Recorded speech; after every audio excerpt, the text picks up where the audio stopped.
el análisis didáctico, ¿no? O sea que uno era validado como analista por un didacta de la misma institución en la cual se formaba, todo lo cual tenía además acuerdos económicos importantes, etc. Es como yo dije alguna vez, eso es como analizarse con el profesor que le va a tomar el examen para darle el título. Intuitivamente y cuando era estudiante. Bueno, esto de alguna manera tiene como una, lo propongo como una historia, esto de decir que yo era como psicoanalista de niños, porque la construcción conceptual en la cual nosotros trabajamos, que es interdisciplinaria, estuvo fuertemente ligada a la atención en situaciones de personas, en situaciones anómalas, en situaciones extremas, en situaciones que podríamos llamar traumáticas. O sea, entré muy tempranamente en la primera investigación que se hizo sobre niños y atendiendo clínicamente niños que habían del Cono Sur, que habían padecido situaciones de terror de Estado. Lo siguiente fue trabajar con una población que había estado en situación de guerra, y ahí empecé a formarme además en la parte de políticas en salud mental y el trabajo con víctimas de terrorismo de Estado, y en algunos casos con víctimas de catástrofes, ¿no? Trabajo con situaciones de catástrofe. Ninguna de esas, y por supuesto la formación ahí sí en salud pública con un enfoque integral, donde venimos trabajando desde entonces hasta la fecha, ¿no? Siempre hemos tomado como referencia el psicoanálisis básicamente como una conceptualización fundamental sobre producción de subjetividad y para fundamentar también algunas intervenciones que hacen al reconocimiento de la forma absolutamente singular en la cual se materializa en la singularidad algo que sin embargo es genérico social. Yo suelo decir que no existe el psicoanálisis individual, siempre, durante mucho tiempo dije es un oxímoron, o sea, decir psicoanálisis individual es un oxímoron. Lo que existe es el psicoanálisis como dispositivo de interpelación del cuidado de sí, de la subjetividad, para utilizar un término Foucaultiano, que es el cuidado de sí, ¿no? Ahora, cuando ustedes leían la definición de... no, antes les voy a dar un ejemplo. Una de las cosas que me fue enseñando esa práctica fue algo que Emiliano Galende plantea muy bien en una frase que dice: el psicoanálisis no necesita un domicilio. Y entonces, cuando dice no necesita un domicilio, me parece que no se refiere exclusivamente a que el psicoanálisis necesita un lugar físico, ambientado de determinada manera, con determinadas características, etcétera, etcétera, sino que además no necesita para su intervención un formato único. Para intervenir como herramienta clínica, no necesita un formato único. Entonces, estaba pensando en contarles una experiencia, y con eso empezar la intervención después ya sobre lo genérico de la pandemia, una experiencia que tuve en algún momento. Yo he atendido situaciones de crisis psicóticas, también he formado parte de equipos de atención en crisis, etc., pero esta experiencia sucedió en un aeropuerto. Siempre cuento en broma que atendí a una mujer en un avión, y es cierto, pero no voy a contar esa historia, sino en un aeropuerto en Managua, Nicaragua, en el año 83. Les tendría que decir el contexto. Voy a bajar la persiana porque están haciendo ruido afuera, un momento.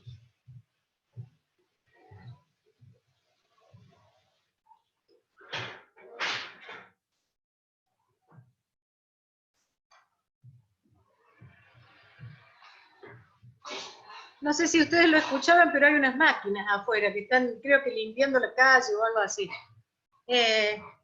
Bueno, en esta situación en que yo estaba en mi último viaje en el equipo de salud mental con el cual viajábamos desde México, que dirigía Mari Langer, Ignacio Maldonado y Silvia Berman, este viaje sucedía en un contexto muy particular.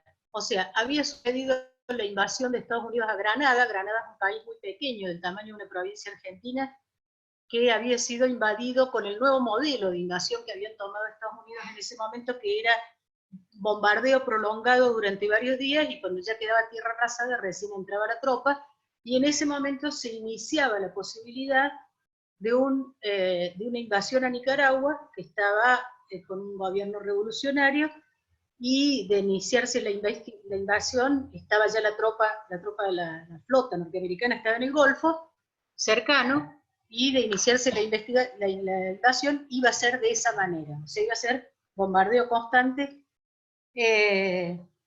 Mientras tanto, gestionaba el grupo Contador, en el cual tuvo un lugar fundamental el hecho de que en ese momento hubiera asumido ya como presidente Raúl Alfonsín, que logró parar la invasión. Digo esto porque el contexto histórico tampoco es un contexto muy sencillo. Lo primero que yo descubrí es que cuando estábamos trabajando, estábamos preparando simultáneamente dos planes de salud mental para un país muy pequeño.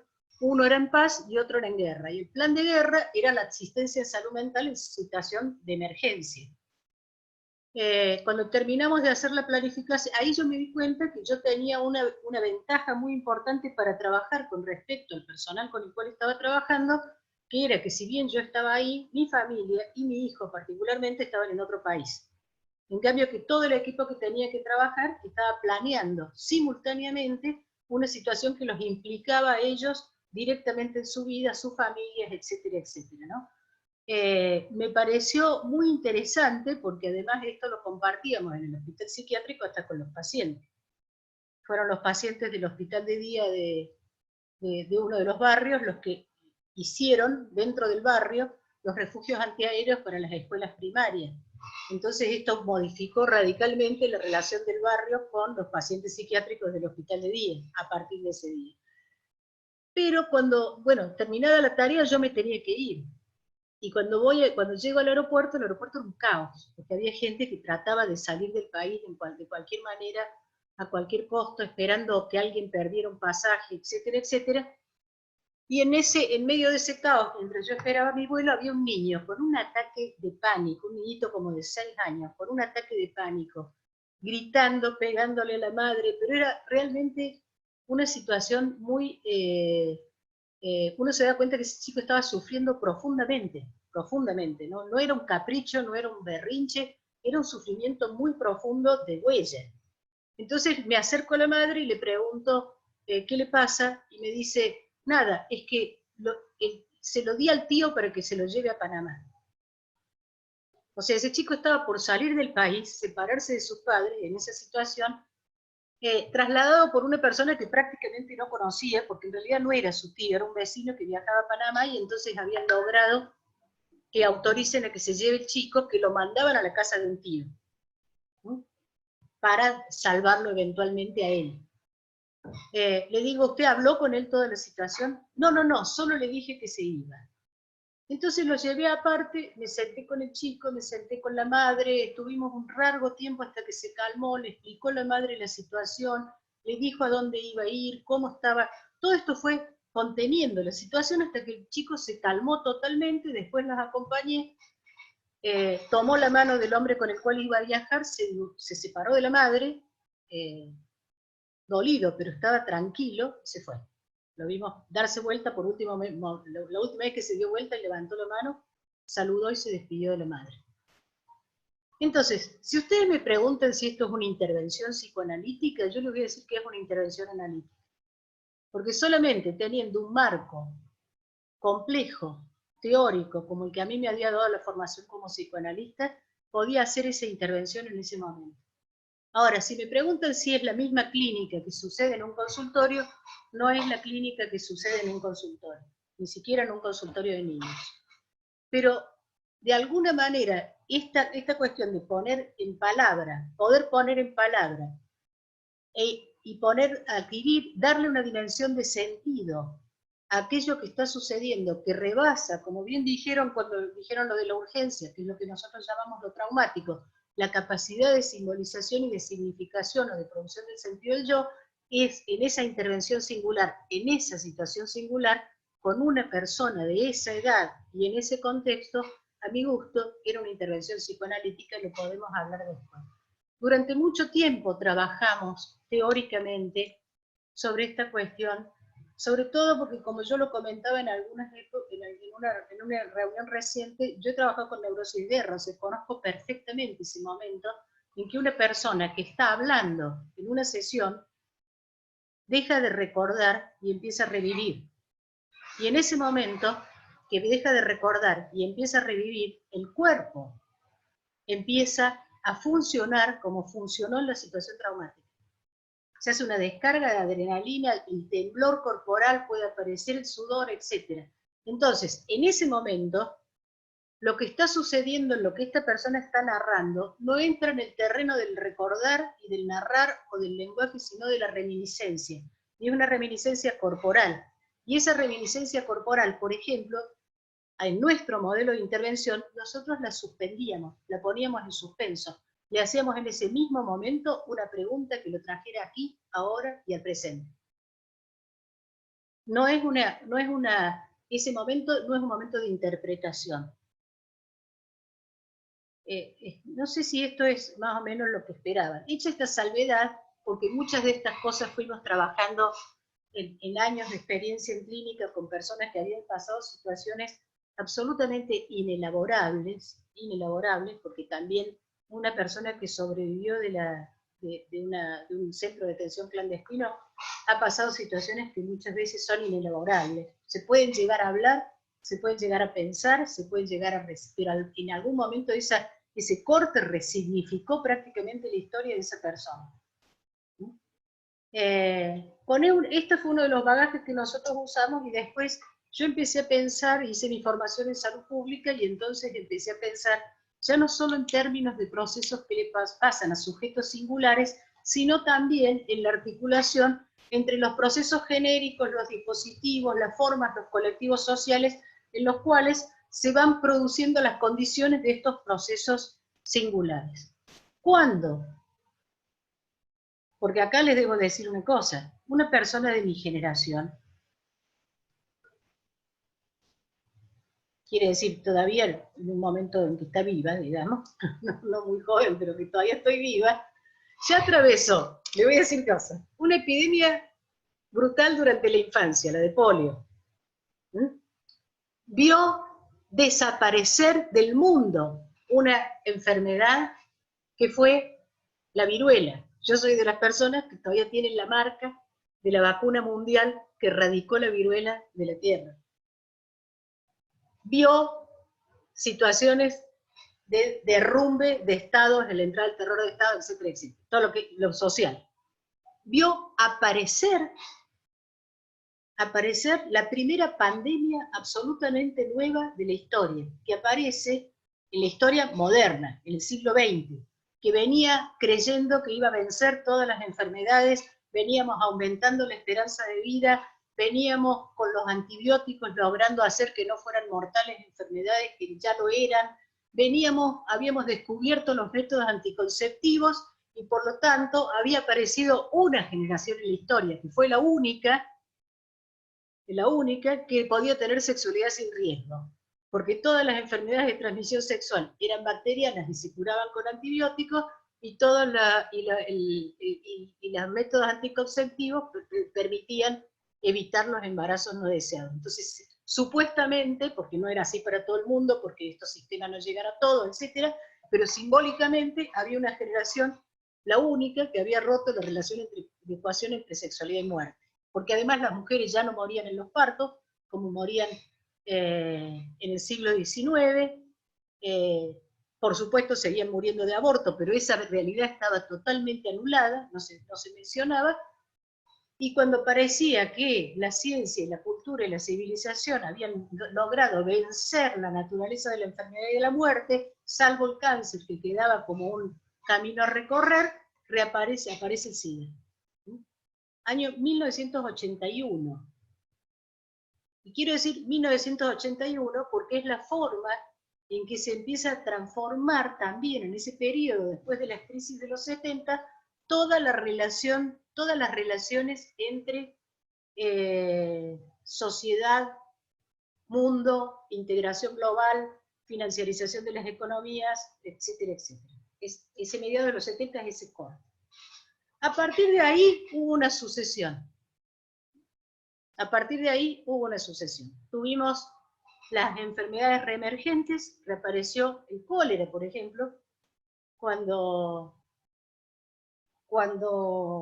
García Márquez escribe El amor en los tiempos del cólera, en realidad está hablando básicamente de hace muchísimo tiempo. Bueno, reapareció el cólera, se volvió a disparar la tuberculosis, se expandieron por razones de cambio climático enfermedades que eran mucho más localizadas. Era impensable el dengue, por ejemplo, en la ciudad de Buenos Aires, o en el sur, inclusive de la misma. Esto es producto de un cambio climático, entre otras cosas. Y empezaron a sucederse las nuevas enfermedades virales, ¿no? De las cuales la que más afectó a la Argentina, más notablemente afectó a la Argentina, fue la H1N1. La diferencia entre la H1 y la N1 y la actual es el nivel de contagiosidad. ¿No? O sea, era proporcionalmente menos contagiosa, menos crecimiento exponencial que la que tenemos ahora. Esta otra, por supuesto, vino a tocar, no hay una epidemia que sea un fenómeno natural, no existen fenómenos epidémicos naturales, no lo fue la del siglo XIV y no lo es ahora. La epidemia es siempre, simultáneamente, un fenómeno donde operan aspectos biológicos, orgánicos, naturales, políticos, sociales, económicos y culturales, y de representación y de subjetividad. Y por supuesto, en este caso, la característica, yo diría la característica que más sorpresa tomó, porque cuando yo les hago esta historia, ¿para qué se las hago? Para decirles que en realidad si nos tomó por sorpresa, es porque no lo queríamos ver. Ese es el tema. Porque con el diario del lunes, uno se da cuenta que esta fue largamente anunciada. Largamente anunciada. Ante mi asombro, encuentro un video que me filmaron el año pasado, en el cual, entre otras cosas, digo, y cuando haya una gran epidemia, va a tener que responder el Estado. Está hablando del sistema de salud. ¿Por qué? Porque quizás me operó en la memoria que yo estaba en Estambul, en el Congreso Mundial de Salud Pública, cuando empezó la H1N1, o sea, estaba en el centro de debate de la salud pública mundial, el Congreso Mundial de Salud Pública, y la presidenta de la OMS habló desde México por teleconferencia, explicando que no podía estar ahí porque empezaba esta epidemia. Cuando llegué a la Argentina estaba ya instalada, las medidas que se tomaron algunas fueron disparatadas, pero no tenía, creo que ese era el modelo que yo tenía cuando empezó esta otra. Y quizás el modelo que tenían en los países centrales, por eso también los agarró desprevenidos, básicamente desprevenidos en relación a la posibilidad de respuesta de los sistemas de salud, de eso se trata. Y por supuesto, todavía no sabemos, hay mucho que no sabemos sobre esto que está sucediendo. Entonces, cuando llega la situación acá,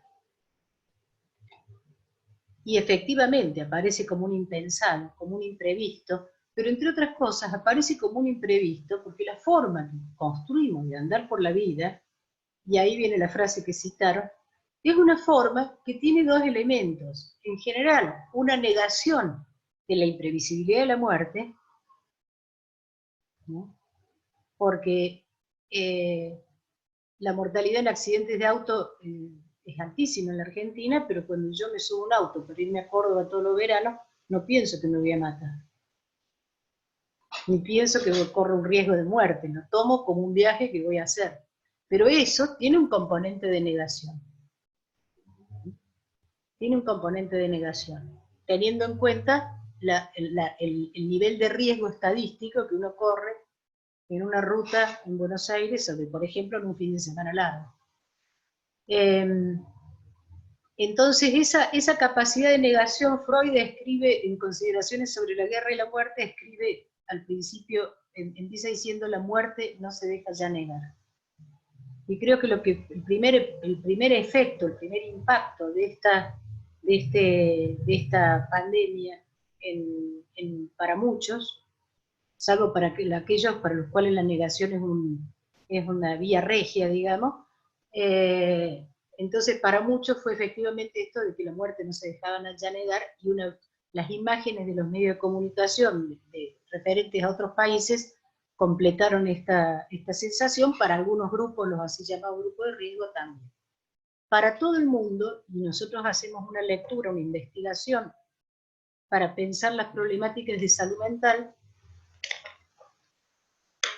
que incluye pensar lo macro, lo meso, lo micro, y además pensar en términos de lo económico, lo institucional y la vida cotidiana como lugar donde transcurre la dimensión espacial, lo que mencionaban ustedes, la dimensión espacio-temporal de las prácticas singulares en las cuales cada persona se constituye en relación a otros, digamos, y la dimensión institucional pensando las formas particulares que adquieren determinadas relaciones sociales. Por ejemplo, la escuela es una institución fundamental de la infancia, pero no solo fundamental porque ahí aprende la lectoescritura, sino fundamental, la lectoescritura, historia, etcétera, sino fundamental porque es el primer espacio fuera del hogar, es el primer contacto exogámico, la primera exogamia, digamos, de un niño se realiza en la institución escolar. Es el primer lugar donde él, esta identidad construida en lo intrahogareño, que en nuestro caso suelen ser hogares además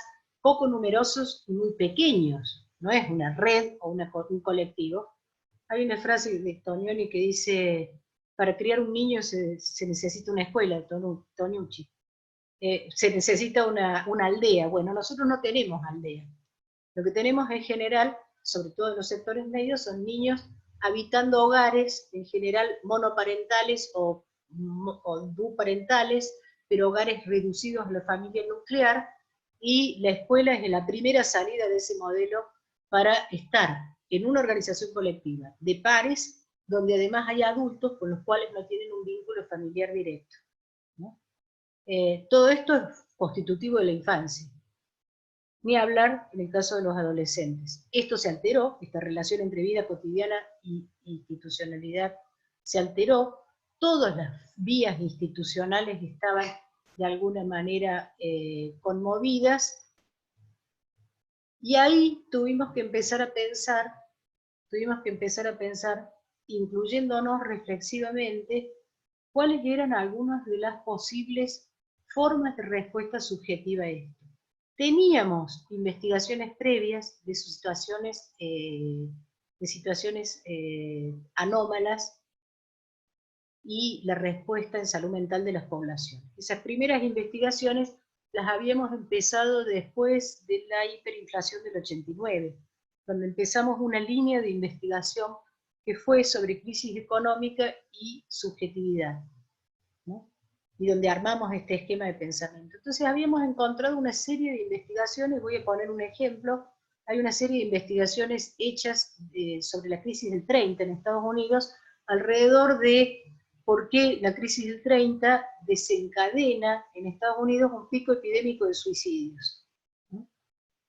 Esto para nada quiere decir que la crisis económica es la causa del suicidio, porque lo que uno hace es renunciar a un criterio de causalidad lineal, ¿sí?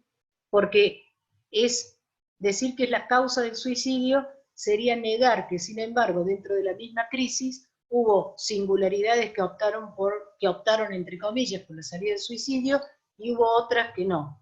También, sin embargo, estas investigaciones tiraban por tierra que la causa fuera biológica, porque nada explicaba biológicamente, para algunas corrientes muy biologistas de explicación del suicidio hereditario, etcétera, este aumento notable de suicidios.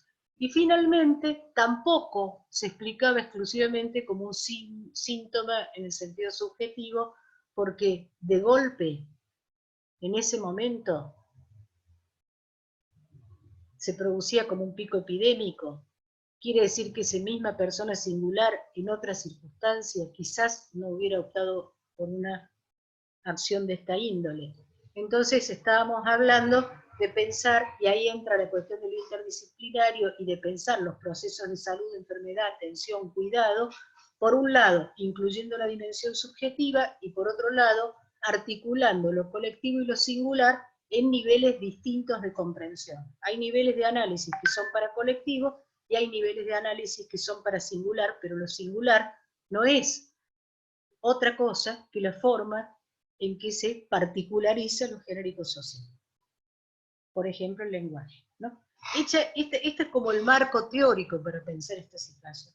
Entonces, lo primero que nosotros pensamos y trabajamos, y estoy diciendo nosotros, porque aún antes de que yo escribiera el primer texto, los docentes de la Cátedra de Salud Pública y Salud Mental que yo dirijo, escribieron un manifiesto de salud mental en términos de COVID, que está publicado, lo publicó la revista El Sigma, es muy interesante el manifiesto, lo trabajaron colectivamente, se sentaron en un drive y fueron poniendo frases hasta que las frases armaron un texto, y con ese texto armaron el manifiesto, y después salió la primera publicación mía, que fue la revista Soberanía Sanitaria, sobre el mismo tema. Entonces, no puedo decir que sea una producción cognitiva mía, lo hemos hecho colectivamente, pero lo primero que pensamos fue en términos del duelo, ¿no? Había indefectiblemente una situación de duelo. El duelo podía ser desde pequeños proyectos, ¿sí?, que uno tenía planteados. Por ejemplo, 15 días después yo me iba a República Dominicana a trabajar en la preparación de un congreso, que habíamos estado ya un año trabajando en ello, y además tenía una expectativa en ese encuentro en República Dominicana. Bueno, eso podríamos decir entra en el terreno de una pequeña pérdida. Pero entra en el terreno de las grandes pérdidas una cierta percepción que algunos tienen conscientemente y otros no, pero actúan como si la tuvieran, de que el mundo no va a ser el mismo. Que esto quiere decir que nosotros no vamos a ser los mismos. Y que aquello que teníamos pensado, casi diría como una cómoda perspectiva del futuro, no se transforma, o no cómoda, ahora les voy a decir por qué, se transforma básicamente en la segunda característica de esto, que es la incertidumbre. ¿Mm? ¿Por qué digo no cómoda? Porque además en la Argentina particularmente, nosotros no veníamos de un periodo de comodidad. O sea, veníamos de por lo menos 2 años de estrés económico sostenido, con altibajos, que se disparaba el dólar, que había que parar el dólar, que entraba momentos en los cuales, para un país donde ya tuvimos crisis hiperinflacionaria y ya sabemos de qué se trata, ese es un punto sobre el cual nosotros trabajamos mucho, sobre la hiperinflación, que está investigado en un texto de Ferguson que se llama Cuando muere el dinero, y el impacto de la muerte de un significante, un equivalente general como es el dinero en el funcionamiento social, pero al margen de eso nosotros traíamos 2 años de estrés económico sostenido y un año electoral, en un país donde lo electoral y lo político se dirime siempre también con altos niveles de confrontación y conflictividad. No sé si soy más o menos claro. Esto no es Bélgica, como diría un amigo mío, dice, belga, dice, hace 2 años que estamos sin gobierno y no nos hemos dado cuenta. Esto no es Bélgica. Estuvieron 2 años sin gobierno, ¿sí? Funcionó lo mismo. En síntesis, el segundo punto, el primer punto era el duelo. En la primera etapa de la cuarentena, la observación que yo puedo haber hecho en población de clase media, no tengo observación directa en población en situaciones de vulneración de derechos básicos, por ejemplo, vivienda, etcétera, que me parece terminaron siendo los más afectados por la pandemia, a pesar de que la entrada se hizo por los sectores medios y altos, como suele suceder. Lo primero que noté es una mezcla extraña entre angustia, incertidumbre y alivio. Porque también es cierto que para muchas personas se develó que buena parte de su vida cotidiana tenía aspectos muy displacenteros.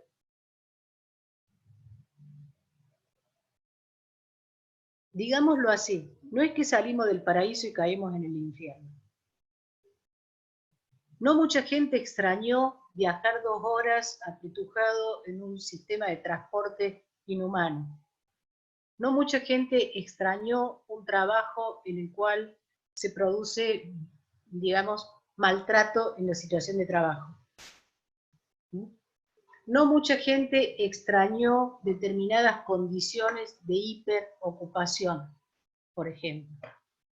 Entonces, para muchas personas, esta rara mezcla en las primeras semanas de alivio e incertidumbre produjo una especie de altibajo emocional que todos deben haber percibido. A lo largo de un día se podían tener 4 o 5 distintos estados de ánimo fluctuantes, ¿Mm? que podían pasar desde un momento de una tristeza profunda hasta un momento de una especie de luminosa alegría que duraba un instante, digamos. Esto es también porque está suspendida la cotidianeidad. Y al estar suspendida la cotidianeidad, que nos permite contener en ella, en ese orden que hemos establecido para nuestra vida, buena parte de nuestras angustias y de nuestros conflictos, todo vuelve al lugar de desnaturalizarse y ser visto de otra manera. Esta percepción, diría percepción sensible, ¿no? Hay una especie de percepción sensible alrededor de los vínculos, de los gestos, e inclusive para las personas que no salen del domicilio, porque hay muchas que no están confinadas, hay muchas que trabajan en el sector salud, hay muchas que trabajan en distribución, etc. Pero en más de un caso, para las personas que salen poco, en el momento de la salida, la percepción de los detalles de la realidad es muy marcada. Con esto estoy queriendo señalar que hay algunas alteraciones que incluso son cognitivas. Voy a poner 2 ejemplos que recientemente me daba un especialista en catástrofe. Dice, te vas a pasar la mitad del día buscando el mate. ¿Qué exactamente sucede? El mate, la llave, dónde dejé el celular, ¿no? Segundo, vas a superponer tareas. Vas a empezar una tarea y vas a continuar otra. Vas a tener un problema de atención lábil. Como yo nací con un problema de atención lábil, la labilidad de mi atención ahora es máxima. Se puede pasar de una cosa. Vas a tener dificultades de sueño, mucha gente manifestó dificultades de sueño, y probablemente, en muchos casos, vas a modificar hábitos de consumo. Consumo puede ser de consumo de alcohol, de consumo de cigarrillo, de consumo de alimentación, etc. Y obviamente para toda la población estuvo suspendida la práctica de consumo, para toda la población no, para la población que lo puede hacer, estuvo suspendida la práctica de consumo placentero. Hasta que algunas personas que son consumidores compulsivos la reencontraron a través de esta especie de Papá Noel, que son las compras virtuales. Pero no escuchaban el consultorio, ¿eh? O sea, como hay gente que, por ejemplo, el no poder salir de vez en cuando a comprarse una ropa que le gusta, una herramienta que le cae bien, no poder, es impresionante cómo se suspendió una forma de consumo que estaba incorporada, que no es consumo de droga, no es consumo de alcohol, no es consumo de alimentos, pero que puede ser inclusive una forma de consumo problemático, pero que estaba formando parte de la vida cotidiana de nuestra, que pertenecemos a una sociedad de consumo. Esta primera etapa, yo podría decir que después lo que fue apareciendo en las etapas siguientes fue una especie de agotamiento, una profundización de la incertidumbre y una reaparición de una búsqueda de un depositante para un enojo, para una bronca bastante permanente que podía aparecer en muchos casos, ¿no? Como ven, no estoy usando un solo término técnico. ¿Sí? Y me cuido mucho de no usar los términos técnicos, porque yo lo que aprendí es que los términos técnicos hay que usarlos cuando se necesita. ¿Sí? Este ejemplo me lo deben haber usado. En principio lo aprendí de un psiquiatra que ya murió, que me derivaba un paciente, y yo le decía, ¿cómo está? ¿Qué le pasa? Y me decía, está en falsa escuadra, me decía. Esa es la definición, lo sacaba del tango. Y después que yo lo veía, ahí hablábamos un poco, pero me decía, mira, yo uso la terminología psiquiátrica cuando es absolutamente indispensable, si no, no. porque la terminología psiquiátrica o técnica es una terminología que uno usa para comprender, pero a veces usa para no comprender, para poder encasillar y tranquilizarse intelectualmente. Y jamás podés tener tranquilidad intelectual en la clínica. El segundo paso es que en todo caso la nominación, el uso del lenguaje, también es cierto que es porque, bueno, yo tengo que moverme en un campo de información que no necesariamente cuando uno trabaja interdisciplinariamente, no necesariamente comparte los lenguajes disciplinarios. Entonces, tiene que un cierto hábito de tratar de hablar en un lenguaje compartido, va construyendo estas características. Bueno, esta segunda etapa, que les podría decir, incluyó además una preocupación particular, un debate que se transformó en un debate político alrededor de la angustia y la incertidumbre, más una serie de investigaciones que vinieron a decirnos que no solo estábamos mal, sino que íbamos a estar peor, y que íbamos a estar psicopatológicamente dañados por el resto de nuestras vidas, nosotros y nuestros hijos, y una serie de investigaciones y estudios hechos con screening epidemiológico y con metodologías de encuesta electoral, etcétera, etcétera. A mi gusto, uno de los primeros pasos que debí dar para todo esto era, primero, reconocer la complejidad de un estudio epidemiológico. Es un campo específico. Es un campo específico, la epidemiología es una disciplina específica, que tiene debates internos, tiene epistemologías muy interesantes, maneja a veces temas tan complejos como los fractales, ¿sí? Y un debate central sobre su objeto, que es lo que es salud, enfermedad, atención, cuidado, mucho más complejo que la reducción que se le hace siempre a hacer una cuantificación de enfermedades biológicas en la sociedad, cosas por el estilo. Entonces, lo primero fue, vamos a poner esto en una caja cuidadosa, ¿no? El punto donde además todo esto se interpeló es, o a mí se me viene planteando otra pregunta, es ¿qué pasa con las personas? ¿Por qué nosotros apuntamos la idea inclusive de psicopatología a las personas que en una situación que debe producir sufrimiento lo produce, y no a aquellas que no lo sienten? ¿No es realmente extraño? Entonces una psicóloga de un hospital de provincia que estaba trabajando junto con la infectóloga, con el personal de salud, y había hecho un trabajo interesantísimo con el personal de salud que manifestaba angustia, temor al contagio, temor a la muerte, etcétera, etcétera. De repente se dio cuenta que había que trabajar con aquellos que no manifestaban ninguna de esas cosas, porque los que no manifestaban ninguna de esas cosas tenían fallas severas en los cuidados de bioseguridad. O sea, el costo que pagaban por no preocuparse por la tarea que hacía era después tener descuidos importantes en el terreno de la bioseguridad. Entonces, por ahí, la pregunta que nosotros debiéramos hacernos no es solo por la angustia, no es solo por la incertidumbre, no es solo por algunas alteraciones de sueño, etcétera, etcétera, sino que también debiéramos preguntarnos qué pasa con los que, casi diría renegatoriamente,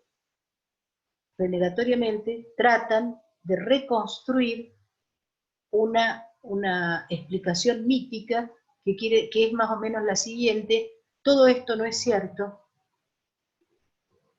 no es como se dice, no está sucediendo y no me va a suceder a mí. Bueno, en nuestro campo específico de los psicólogos y psicólogas y psicólogos, y acá ya voy a ir terminando, nuestra práctica se vio fuertemente conmovida, porque nosotros nos centramos en una práctica que es una práctica de contacto cara a cara, no sé si necesariamente cuerpo a cuerpo, pero en general de cuerpo presente. Es de cuerpo a cuerpo también en las terapias de niños pequeños, porque se le trepan a uno encima, proponen juegos, etc.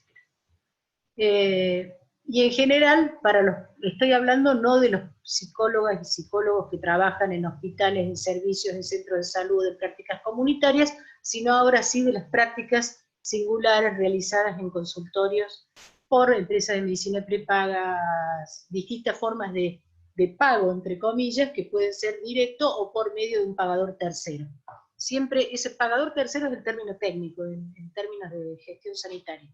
Cuando ustedes trabajan para una empresa de medicina prepaga, que ustedes le presentan la facturación y ellos le pagan, y el paciente le paga a la empresa de medicina prepaga, eso en términos de gestión se llama pagador tercero. A mí siempre me llamó la atención que nadie se preguntara teóricamente qué función cumplía en la clínica la presencia de un pagador tercero.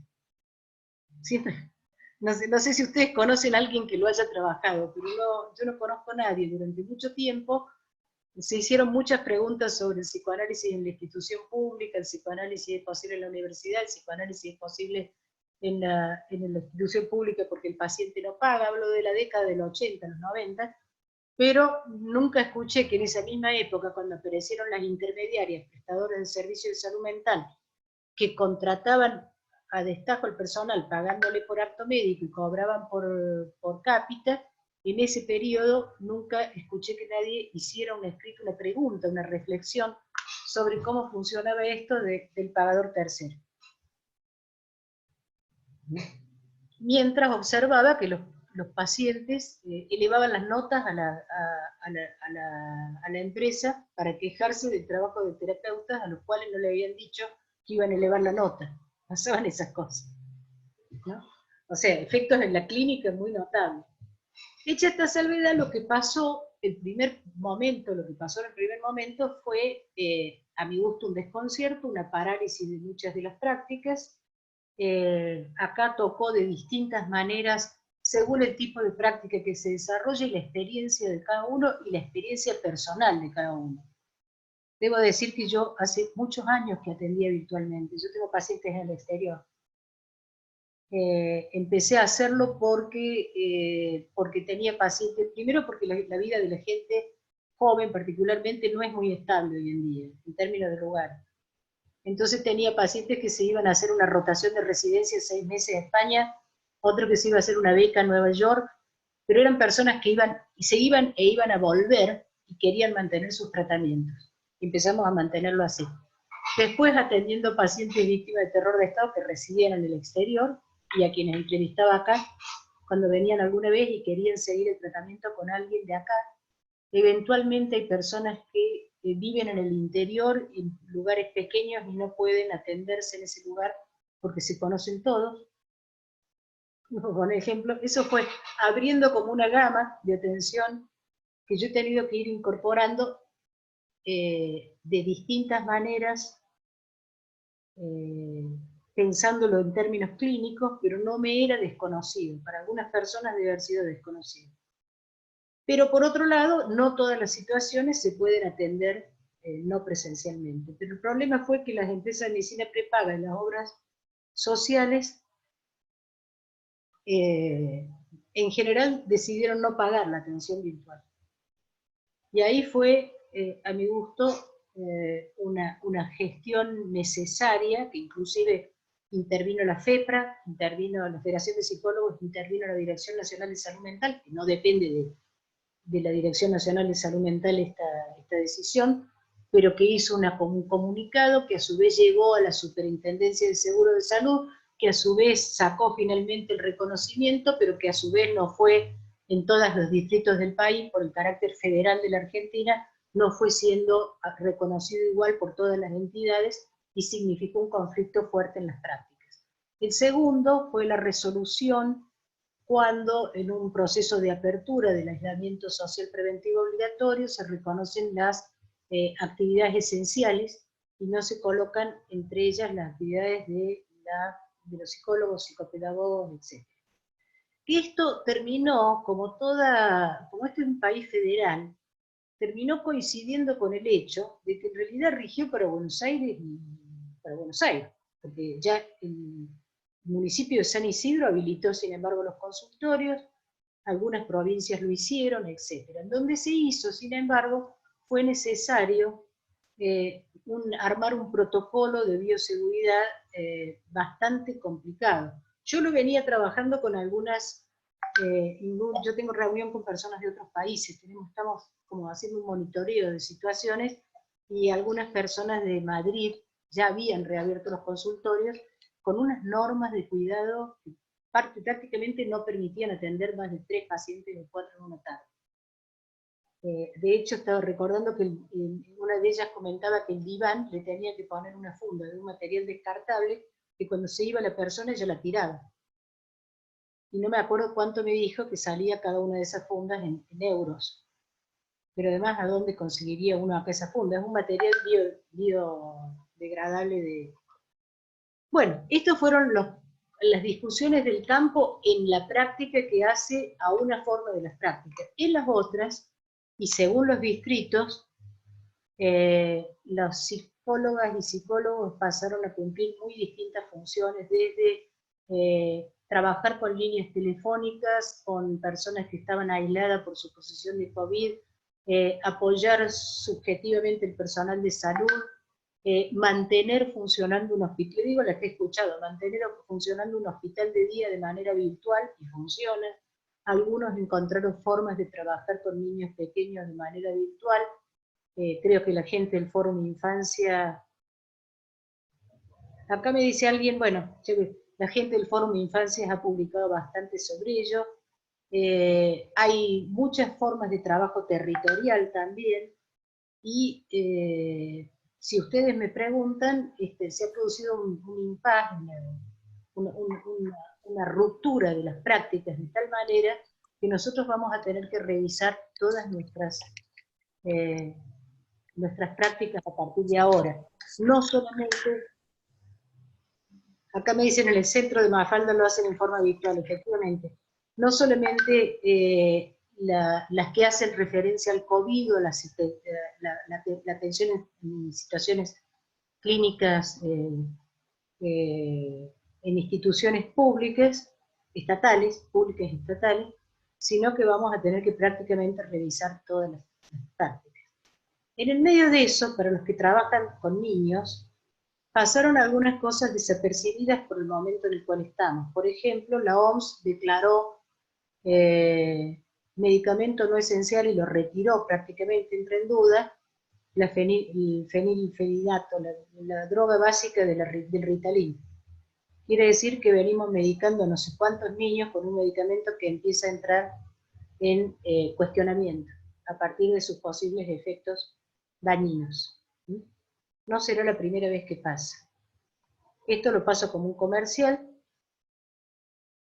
Y bueno, estamos en el momento, en cuanto a la evolución de la situación en el país, estamos en un momento muy extraño, porque estamos en el peor lugar donde podríamos estar, o sea, en Buenos Aires y el AMBA. O sea, el contacto con el resto del país, todo el resto del país está funcionando de una manera u otra, pero los grandes conglomerados urbanos son quizás las formas de vida que produjo la modernidad avanzada y el capitalismo, que más van a estar en duda de ahora en adelante en cuanto a su viabilidad en este tipo de situaciones que, debo aclararles, encuéntrese o no la vacuna, no es improbable que reaparezcan o que tengan otro tipo de manifestación.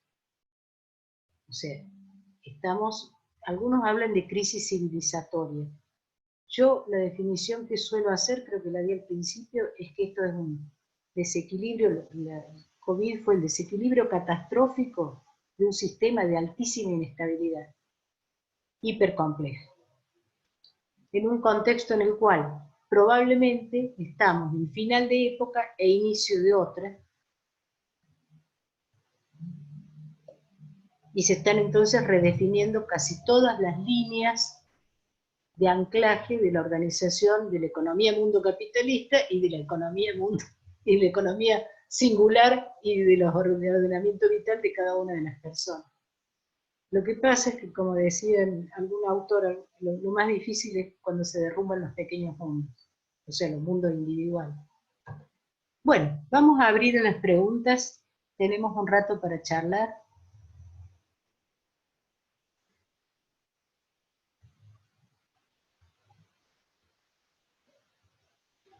Acá Lucile dice, qué interesante pensar estos tiempos como duelos y la contracara de eso, la postura renegatoria de lo que está pasando, lo mismo el pensar la pérdida de cotidianeidad. La pérdida de cotidianeidad es impresionante. Además, porque hace aparecer identidades que uno no tiene. Por ejemplo, yo soy una persona que reconozco que tercerizo hace años las actividades domésticas. Tengo una carga de trabajo muy alta. Bueno, pasamos a tener que hacerlas en mi casa. En una parte eso redefinió roles. Yo no vivo sola, vivo con mi pareja, que es un varón, redefinió roles de género, digamos, en una práctica largamente aprendida, pero además me descubrí que yo tenía adentro mío un ama de casa obsesiva, que había sido reprimida durante todos estos años, y que era capaz de enloquecer porque había una raya negra en el medio de dos azulejos, y buscar la bandina para sacarla. Entonces cuando me encontré limpiando las rayitas entre los azulejos, dije, esta persona también soy yo. Puedo pasar de escribir un texto a obsesionarme. Si me largan la casa, me transformo en lo que Freud llamaba una neurosis obsesiva de ama de casa. Lo que pasa es que no tenía la oportunidad de hacerlo. Mi vida cotidiana no me ha colocado en ese lugar.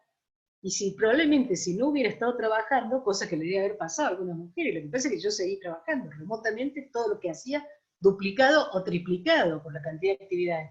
Pero si yo hubiera sido una persona que todos los días hace 8 horas de trabajo en otro lugar y después vuelve a su casa y la encuentra limpia y ordenada y lo que no lo ve, en ese caso probablemente nunca me hubiera dado cuenta de que yo tengo potencialmente la posibilidad de hacer ese síntoma, que no aparece en otros campos.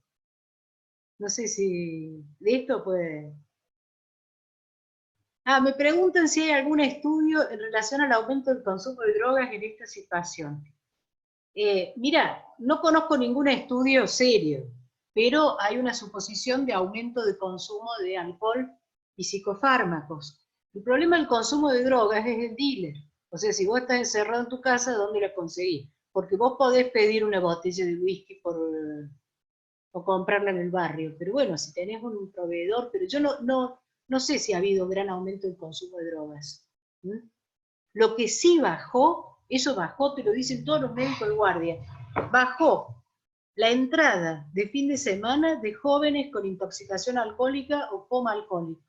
Eso bajó definitivamente. Bajaron las muertes por accidente de tránsito, bajó la mortalidad por gripe común y neumonía común, en parte porque la campaña de vacunación contra la gripe fue muy alta y en parte porque al prevenir el contagio de la gripe actual, no, prevenimos el contagio de todas las gripes, no tuvimos la epidemia de bronquiolitis que hubo el año pasado, que desbordó los servicios de salud y costó la vida de niños. Esto es porque los niños no están en la escuela y además se cortó acá tienen una buena pregunta, y se terminó la epidemia de sarampión. Debo decir que la de dengue está disminuyendo, pero que el dengue es estacional, o sea que ahí veremos. Bueno, me preguntan cómo pensar el duelo de la propia subjetividad. Qué interesante, porque yo suelo decir que la característica de entrar en lo que llaman en la tercera edad, que no me gusta, ahora lo llaman edad media, después de los 65, peor, en esa época quemaban a la bruja. El problema es que es la madre de todas las batallas, empieza la madre de todos los duelos, que es el duelo por uno mismo. Eh, pero en realidad, el duelo nos acompaña toda la vida, ¿no? O sea, desde que nacemos lo que hacemos es comenzar a separarnos y a perder. Y una de las características que tiene, quizás no para todo el mundo, quizás no para los jóvenes, pero sí para los adultos y los adultos mayores de este periodo, es esa especie de vuelta sobre la historia, ¿no?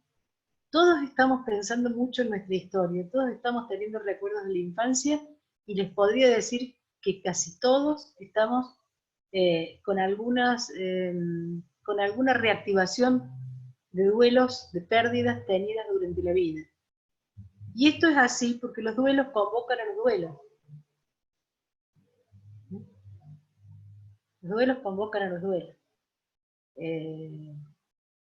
Y nosotros además estamos en una sociedad que tiene muy poco espacio para los duelos. De hecho, el DSM-5 consideraba que cualquier manifestación de tristeza, alteración de la vida cotidiana, después de 6 meses de una pérdida importante, era de depresión y había que medicarlo. 6 meses, por ejemplo, para una mujer que enviuda después de una relación de 40 años. Entonces, no. Si tiene una alteración del sueño, es muy terrible. Y de la propia subjetividad también, porque nosotros en alguna medida sabemos que ya no vamos a ser los que éramos. Para bien y para mal. Para bien y para mal. La frase, lo más difícil es cuando se derrumban los pequeños mundos. No saben de quién es esa frase. Es de Trotsky. Es Trotsky. Tiene un libro que se llama El planeta sin visado, que es su biografía de cuando está, y en una parte habla de la vida de la nobleza rusa, cuando ya es 1916, 1917, están al borde de la revolución y se comportan como si no se dieran cuenta que esa vida que ellos llevan va a acabar para siempre. Y entonces ahí dice, lo más difícil es cuando se derrumban los pequeños mundos. Y efectivamente para ellos esa vida se acaba para siempre. El gran tema es que si bien es un tiempo para comprender cómo lo piensa a futuro.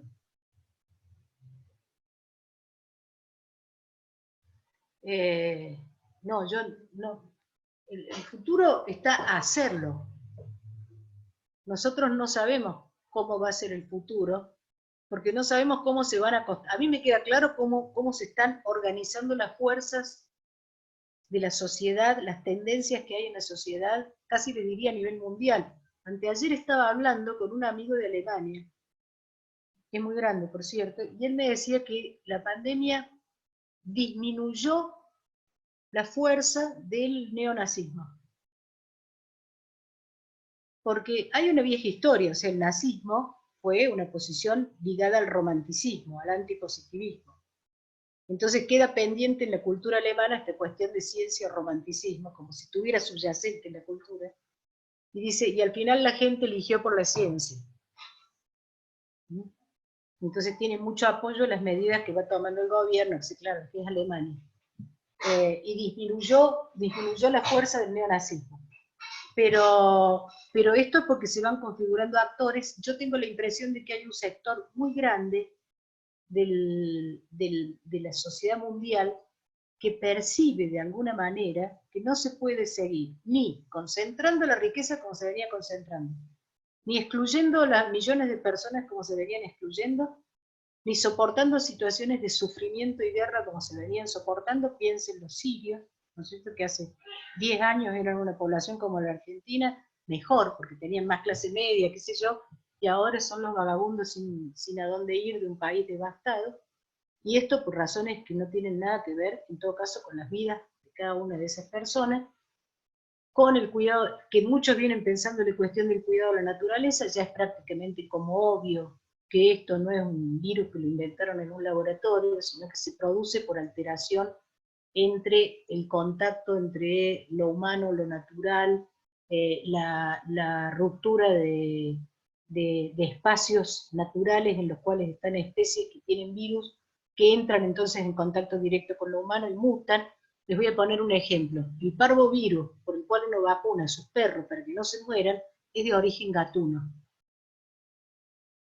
Y mutó a los perros, porque solamente en la vida cotidiana de las personas, ahora como vivimos nosotros, conviven los perros con los gatos, si no, no conviven, no están tan cerca el uno del otro.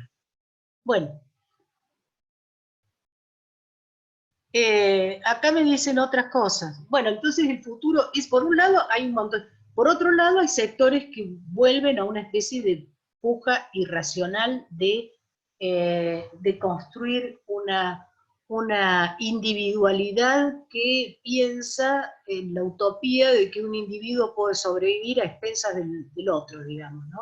A expensas de lo colectivo. Entonces, yo siempre pienso en esa gente que durante la época de la Guerra Fría en Estados Unidos gastó cientos de miles de dólares a veces en construir refugios antiaéreos para ellos y su familia, para sobrevivir a la catástrofe atómica, ellos individualmente, a una sobrevivencia que uno dice, ¿para qué la querrían? O sea, 10 años metido en un refugio para salir a un mundo devastado, probablemente morir de leucemia por cuestiones reactivas, sin un médico que los atienda. Yo decía, ¿qué tenían en la cabeza?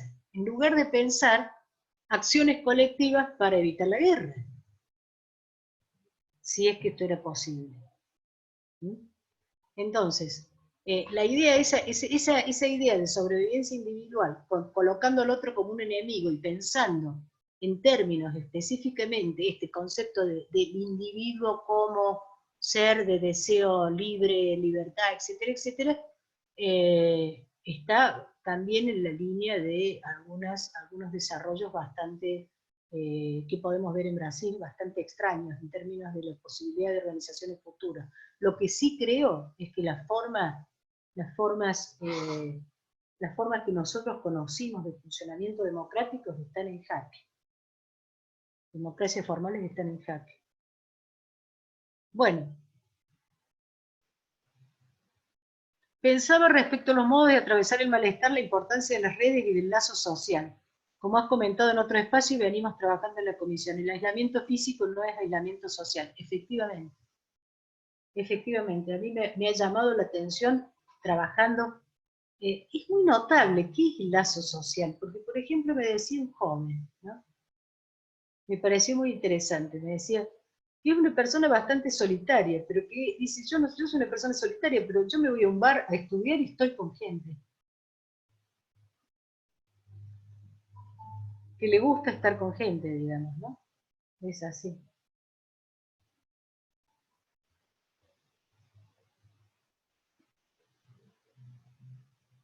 ¿Cómo pensás la ambivalencia de tiempo detenido y en algún punto acelerado, sobrecarga de actividades virtuales y los efectos subjetivos en los profesionales, teniendo en cuenta la implicancia en este contexto que señalabas y los efectos que pueden tener en el hacer clínica? ¿No? La percepción de temporalidad, ¿no es cierto? El tiempo detenido, en realidad, puede coincidir totalmente con el tiempo acelerado. Porque lo que se piensa como tiempo detenido es el tiempo de la vida normal de uno. Entonces, son las frases como para mí este año no pasó, este año no existió. Cuando termine este paréntesis, esto lo he escuchado mucho, cuando termine este paréntesis, no, esto no es un paréntesis, esta es tu vida. ¿No? Esto, así como estamos en este momento, estamos viviendo en este momento. Pero se construye una especie de idea de lo que va a ser cuando esto termine. Y una especie de mito que es riesgoso. Ayer estábamos con unos antropólogos discutiendo el concepto de crisis. Y dice que el concepto de crisis tiene un lado conservador, que es la idea de que después de la crisis se va a volver a lo normal, a lo que estaba. Y en realidad nunca se vuelve. O sea, como diría la canción, se pierde el camino de regreso. Pero hay mucha gente que tiene la sensación de que este es un paréntesis que se abrió, que detuvo una serie de caminos que tenían tomados y que cuando se cierra el paréntesis van a retomar el camino. No sé si es más o menos claro. Ahora, mientras sucede el paréntesis, puede ser que sean las mismas personas que el tiempo no les alcanza ni para descansar. Entonces son dos formas de tránsito de la temporalidad. Sobre todo porque estamos ya absolutamente absorbidos por los medios virtuales. Ya han entrado, no en la vida de todas las personas, pero han entrado ya de manera definitiva en nuestra vida, y entonces mientras yo estoy hablando con ustedes, me están entrando por el costado los mensajes de la gente que me está escribiendo por WhatsApp. Ahora no, porque esto es un Zoom, por suerte no entran, pero si estoy hablando, por ejemplo, por Skype, me entran los mensajes simultáneamente. Estoy hablando con un paciente, es impresionante, estoy hablando con un paciente por Skype y me entran por mensaje el paciente siguiente avisándome que va a demorar 15 minutos. Y uno disocia el cerebro así y sigue pensando una cosa y simultáneamente recepta esa información que la pasa. Yo creo que se está produciendo una especie de mutación antropológica. Lo que se está produciendo es una mutación antropológica de las subjetividades, en los sectores incluidos, ¿no? En los sectores incluidos en este tipo, sea lo que estamos acá hablando. En los niños ni hablar. O sea, mi sobrino de 6 años me llamaba, ahora no está haciendo ese juego, pero me llamaba los domingos a la mañana y me invitaba a pasear. Y entonces abría una aplicación del celular y aparecíamos los dos en el Palacio de Versalles, caminando por el Palacio de Versalles, y encima me decía que esa era su casa. Porque todo el tiempo estaba pensando en otras casas, digamos. Entonces inventaba lugares, espacios, o nos tirábamos al agua. Eran unos paseos impresionantes, virtuales.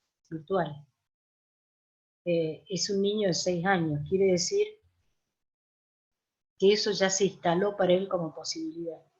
Más aún, se instaló como él la absoluta convicción de que él tenía que llevar a una persona adulta de la mano, porque esa persona adulta jamás hubiera podido sola hacer lo que él estaba haciendo. Entonces ahí tenemos además un quiebre intergeneracional.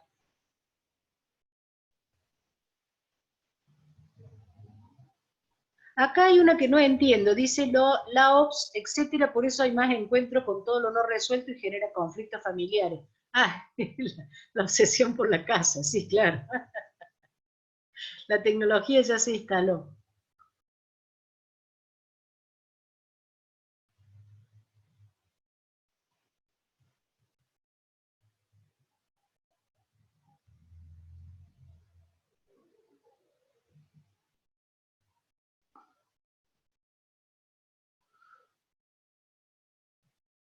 Acá algo sobre estoy viendo las anteriores. Acá dice, hay duelo porque se rompieron las rutinas, para estudiar, trabajar, distracción, tal cual. Los comunicadores no son psicólogos, no tienen por qué responder de otro lado que la información. Acá me preguntan, ¿qué opino del papel de los comunicadores de los medios de comunicación como vehículo de fomentar la negación de lo que hablas? A mí hay un término que acuñó la OMS que se llama infodemia, ¿no? Que es el funcionamiento de información falsa.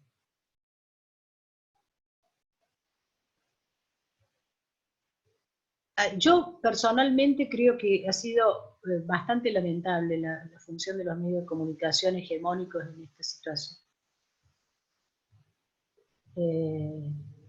Han tenido una alta responsabilidad en producir malestar. En producir malestar. Y en algunos casos intencionalmente. Ayer la gente de la Universidad de La Plata, los científicos de la Universidad de La Plata sacaron una desmentida porque habría habido, yo no lo vi, pero habría habido algunos comunicadores en televisión que dijeron que si una persona donaba plasma perdía su capacidad inmunitaria. Mientras circula la campaña de donación de plasma.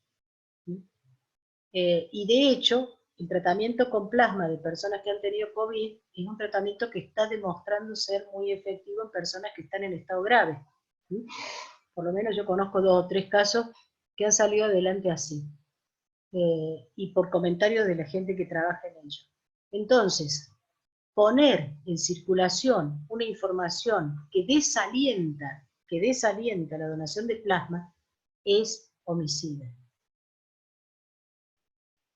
Es como poner en circulación una información que desalienta la donación de sangre o la donación de órganos.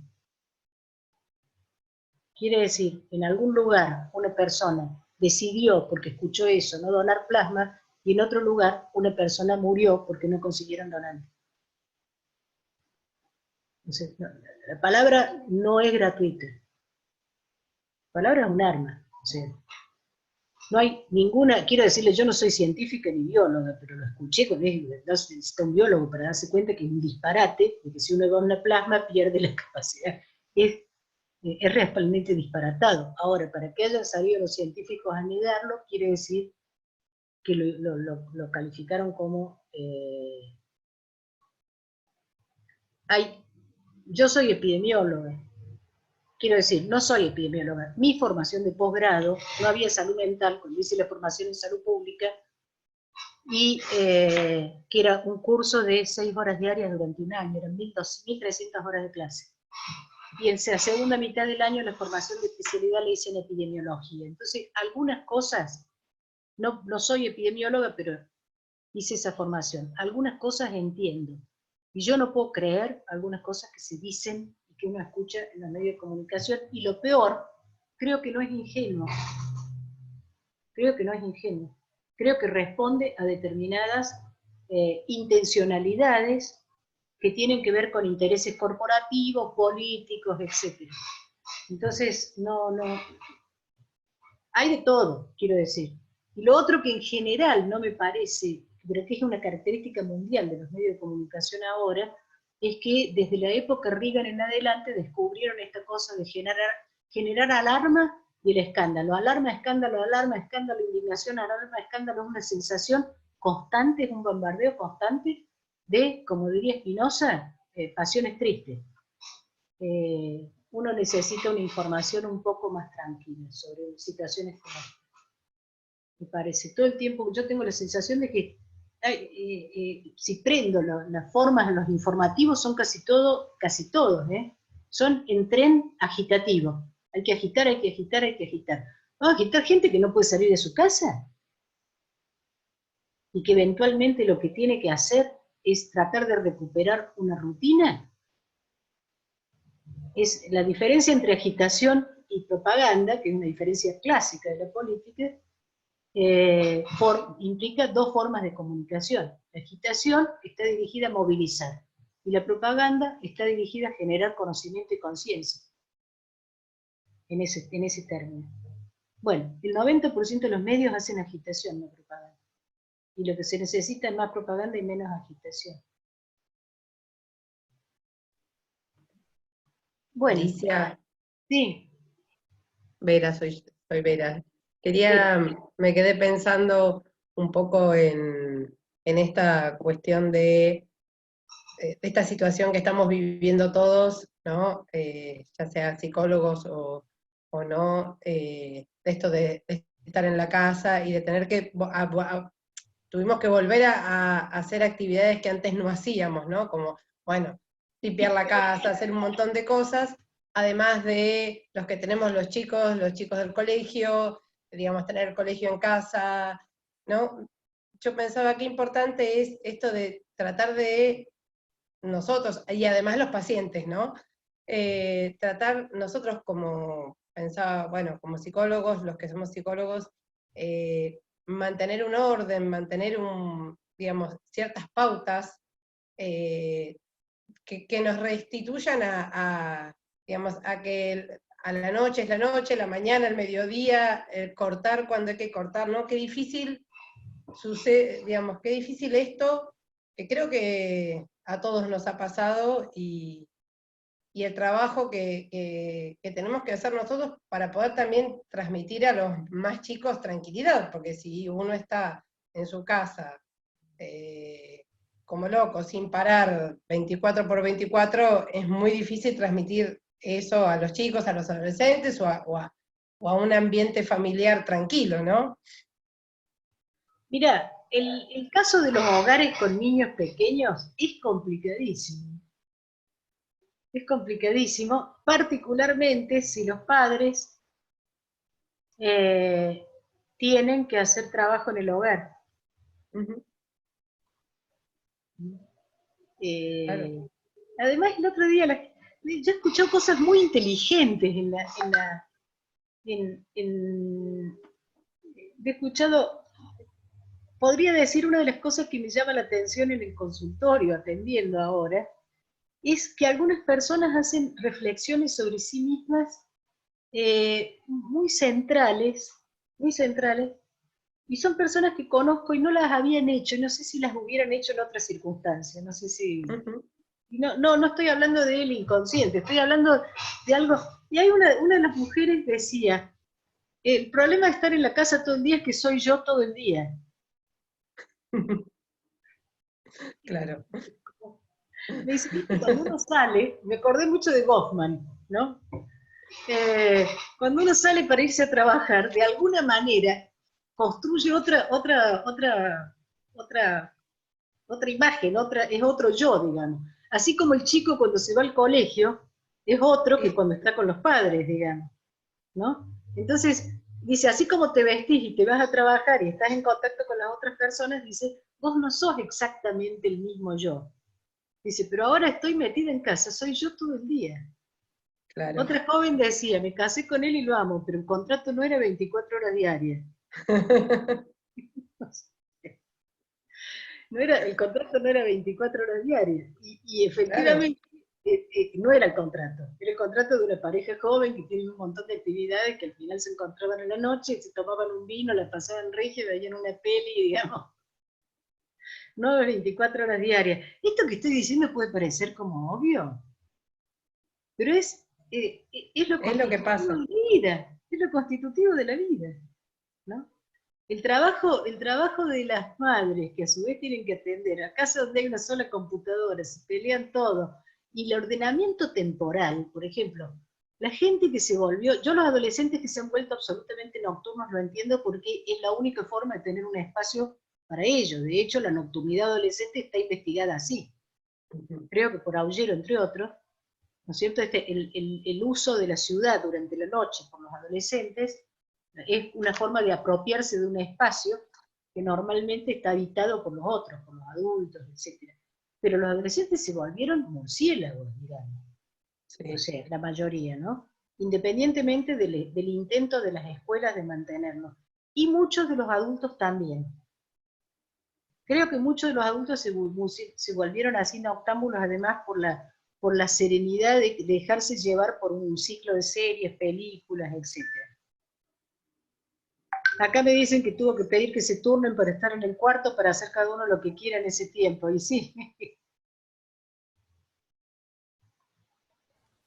Sí, a mí me pareció muy ilustrativa la viñeta que vos trajiste del aeropuerto, donde aparece el niño desamparado, ¿no? Como en ese lugar ahí de tránsito que es el aeropuerto, donde irrumpe ese sinsentido y el caos, ¿no? Pensaba un poco en relación a lo que conversaban ahora, ¿no?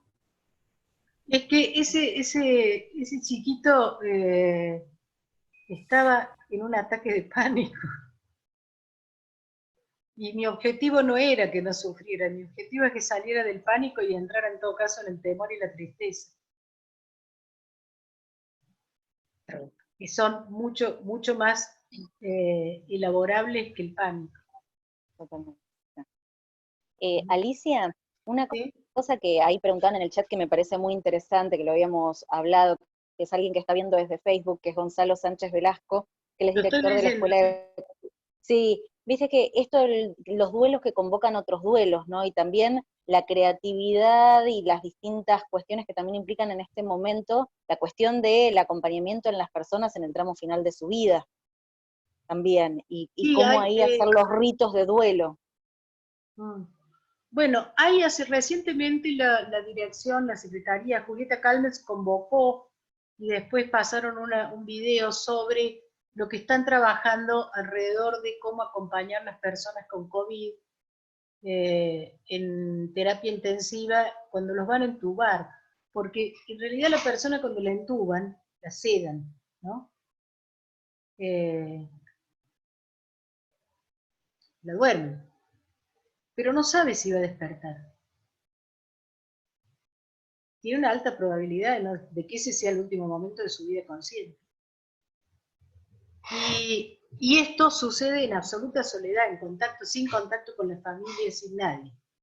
Es una muerte. Pero cuando ellos me llamaron, que estábamos hablando antes, me participó Fabiana Rousseau también de ese encuentro, que me parece que estuvo muy bueno, porque inclusive uno podría pensar, si no fuera tal emergencia, que ¿por qué no puede entrar un familiar si tiene los cuidados de bioseguridad necesarios para acompañar a alguien, ¿no? Porque hay que pensar que el modelo de atención biomédica siempre trató de separar al paciente de su entorno. La idea es, hay que ponerlo en el mano de la medicina y hay que separarlo de su entorno. De hecho, Escardó y Jean Antonio tuvieron que hacer una batalla para que las madres pudieran acompañar a los niños en los hospitales. La madre acompañante no fue lo que naturalmente le surgió a la institución hospitalaria. A la institución hospitalaria lo que le surgió naturalmente es que le dejaba un chico en los brazos y te ibas a tu casa, ibas una vez por día a ver cómo estaba. Aunque fuera un niño de 3 años, quedaba entre extraños, sufriendo. Bueno, así se descubrió el tema del hospitalismo, eso es lo que investigó René Spitz, etcétera, etcétera. Bueno, hecha esta salvedad, o sea que el modelo de intervención tiende al aislamiento, nosotros ya teníamos formas de morir así. Porque las terapias intensivas muchas veces no avisaban a la familia cuando la persona estaba muriendo. Moría sola en la terapia intensiva. Esto no es un invento del COVID, esto lo desnudó el COVID. Lo desnudó. Lo desnudó. Y después vino la ley de muerte digna, y nosotros tenemos una buena herramienta jurídica para trabajar ese problema. Para pensar los cuidados paliativos, la muerte en el hogar, etc. Claro, mientras se trabaja con este tipo de infección, donde, por ejemplo, ayer una persona que consulta conmigo estaba comentando con respecto a un familiar que estaba en un geriátrico, una mujer muy grande, que está ya en internación con neumonía, y ella me decía, tenemos que empezar a pensar cómo serán los rituales funerarios en el caso de su muerte. Pero además, estando ya en epidemia, estando ya en aislamiento preventivo, una persona que también que se atiende conmigo, que ha tenido internaciones psiquiátricas, pero que está bien, le avisaron intempestivamente que acababa de morir su padre en su casa. O sea, tuvo un infarto, no fue COVID ni nada de eso. Entonces fue parte de la gestión que tuvimos que hacer con la psiquiatra, en ese momento, gestionarle el permiso de tránsito, porque era un momento muy estricto, para que ella pudiera ir a estar con la familia hasta que venían a buscar el cuerpo. ¿No? Y ustedes me preguntarán que si ese trabajo es de un psicoanalista o de una psiquiatra. No, ese es un trabajo de un trabajador social, pero el problema es que cuando uno trabaja con pacientes particulares, no tiene un equipo interdisciplinario. Y entonces tuvimos que cumplir la función, porque decir que no era nuestro tema era condenarla a ella, que no está en condiciones de que la pare la policía, porque tenía que pasar a provincia. Tenía que pasar de capital a provincia. No es una persona que subjetivamente esté en condiciones de tener un problema con la policía. Tenía que pasar con una autorización. Esa autorización la gestionamos nosotros. Todo por vía internet. Yo creo que este es un tema que ha trabajado mucho Dufortel, dice que la muerte, hay un texto que se llama la época de la muerte Z, el tema de la renegación de la muerte en la cultura actual y cada vez la menor ausencia de acompañamiento al proceso de morir, y la ausencia, la mayor ausencia, y en la renegación del proceso en términos de rituales, venía de larga data, estalló ahora con este problema. No sé si es Sí, un perfecto. tema que lo tenemos que trabajar. No, sí, totalmente. No, y esto de lo que también me parece como muy interesante de lo que traes, primero como que se necesita salir a partir de construcciones y acciones colectivas. ¿Sí? En una cuestión de movimientos aislados, esto lo está mostrando todo el tiempo que la cosa de esa manera no funciona. Y por el otro lado, también en esta cuestión media renegatoria de los duelos, de la situación, de los paréntesis, cómo de esto, digamos, vamos a salir de una manera diferente, porque como vos decís, en relación a las muertes, a terapia intensiva, a un montón de situaciones, el COVID quizás visibilizó situaciones que ya venían desde hace mucho funcionando de una forma deficitaria. Entonces, también en algún punto lo podemos pensar todo esto como una oportunidad para empezar a visibilizar y hacer algunas cuestiones diferentes, ¿no? Me parece que hay un saldo que para mí tiene que Hay estar muchas ahí. cosas que ya no van a ser como eran, ¿no? No sé cómo las vamos a solucionar, no sé cómo las vamos a solucionar, pero ahora, en términos de que, y a menos que se encuentre una vacuna, y si se encuentra una vacuna, sin embargo el riesgo de una próxima epidemia distinta no está fuera del escenario, ya no nos podemos a poder trasladar en el AMBA como nos trasladábamos. Y lo teníamos naturalizado. Y decir que todos vamos a, primero que es absolutamente imposible económicamente, pero además decir que todos vamos a renunciar al transporte colectivo y nos vamos a mover en auto, es un infierno. O sea, si todos nos movemos en auto, va a ser imposible entrar y salir a la ciudad, no sé si es claro. Va a ser imposible. Yo ya no usaba el auto, yo me movía en transporte colectivo en la ciudad de Buenos Aires. Casi les diría, porque tengo los subtes cerca, la velocidad, el hecho de... Pero ya ahora, por ejemplo, personalmente no podría tomar un transporte como tomaba el transporte viniendo del centro para acá a las 6 de la tarde. ¿Mm? Entonces, desde eso hasta revisar, así como yo puedo decir, reviso ahora, veo mi casa como no la veía antes, también vamos a correr severos riesgos en la articulación entre el trabajo y la vida. Vamos a tener que pensar muy seriamente cómo se articula el trabajo y la vida, porque así como esta mujer decía que cuando ella salía de su casa era otra, y cuando volvía era otro yo, y ahora era yo todo el día, pero el trabajo se le había metido con ese yo, y estaba instalado en su cotidianeidad, y a su forma de organizar la cotidianeidad, la casa era un lugar de descanso. Y cuando el trabajo se metió en la casa, el trabajo se volvió interminable. Porque para eso tenemos el super yo. Y el sentimiento de deuda, ¿no? Entonces el trabajo se volvió interminable. Uno apaga la computadora en el trabajo, cierra la puerta, apaga la luz y se va a la casa. La casa es un lugar de descanso. No es mi situación, yo soy una académica, nosotros trabajamos en la casa, y en la computadora. Pero es un monstruo difícil de manejar, ¿eh? Es difícil de manejar.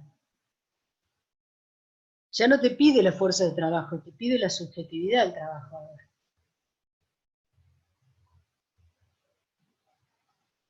Hay trabajos, está trabajando sobre eso algunos equipos de la Universidad de Lanús, sobre trabajo y trabajo de personal de salud y todo eso en este contexto. Y está en debate una ley sobre trabajo, a mí no me gusta el home working, porque ¿por qué lo tengo que decir en inglés? O el home office, la oficina en el hogar.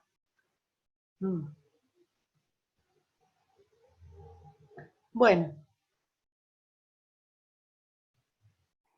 Roxana dice, esa agitación constante creo que es lo que produce ese nivel de acostumbramiento, naturalización de un umbral que finalmente conduce a cierta indolencia. Puede ser, sí.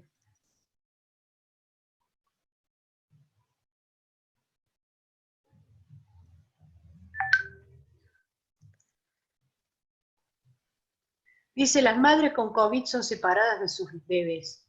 Sí, es cierto. Sí, es cierto.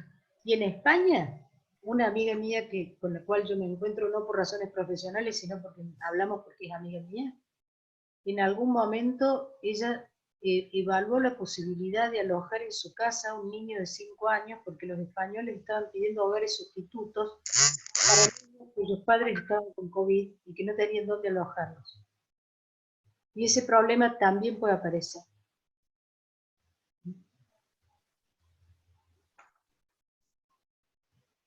Acá dice, hablaste de la negación de los que dicen a mí no me va a pasar nada. El mundo de la salud que tiene muchos muertos, entre ellos pasan por esa negación. Mira, a veces algún nivel de negación es necesario para poder hacer una tarea. ¿No es cierto? Mucha de la gente que trabaja en salud yo creo que tiene esa especie de negación. Es como uno puede decir, un domador de leones se acostumbró a estar con los leones, no les tiene miedo ya. De alguna manera otros no, de alguna manera otros tienen ataque pánico.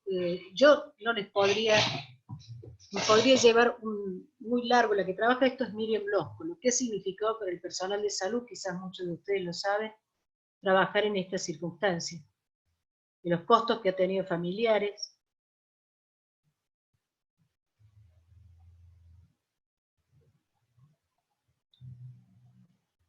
Entonces es bastante probable que algún nivel de negación tengan y que algunos tengan mucha. Mucha quiere decir, esos, Miriam Blosco decía la vez pasada, de Jung lo llaman mecanismos defensivos en el trabajo. Mecanismos de defensa en el trabajo. Que son la negación del riesgo en el trabajo, que uno lo ve mucho en trabajos metalúrgicas, en fábricas de alto riesgo, en obreros de la construcción, etcétera, que están, por ejemplo, en un andamio a altura sin tener las condiciones de seguridad necesarias, y sin embargo no parecen sentir ningún riesgo. Eso es un mecanismo claro.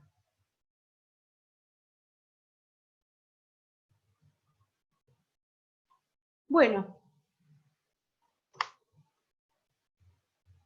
Bueno, Alicia, Sí. sí, eso quería decir, no sé si por ahí querías comentar algo más, yo también por el tema como de los tiempos, que ya estaríamos en horario, pero bueno, agradecerte la verdad que como infinitamente desde la comisión fundamentalmente, para nosotros la verdad que fue una alegría grande, es una alegría grande haberte escuchado, y para todos los colegas. Hay Sí, un concepto que usé mucho y me olvidé de decir. Usé el concepto de trauma, usé el concepto de duelo, y usé un concepto que no está en realidad tomado de psicoanálisis, sino de Piaget, que es el concepto de adaptación en Piaget. En Piaget, la adaptación es como es como una banda de Moebius, que incluye simultáneamente la asimilación y la acomodación. O sea, incluye transformaciones que suceden sobre uno mismo y transformaciones que suceden sobre el afuera, que uno produce sobre el afuera, para ir logrando eso que es un constante, ¿no? Ese proceso de asimilación y acomodación es del pensamiento piagetiano. Entonces yo lo que usaba permanentemente, lo que tenía permanentemente en la cabeza, es que lo que estábamos haciendo todos era un impresionante esfuerzo adaptativo.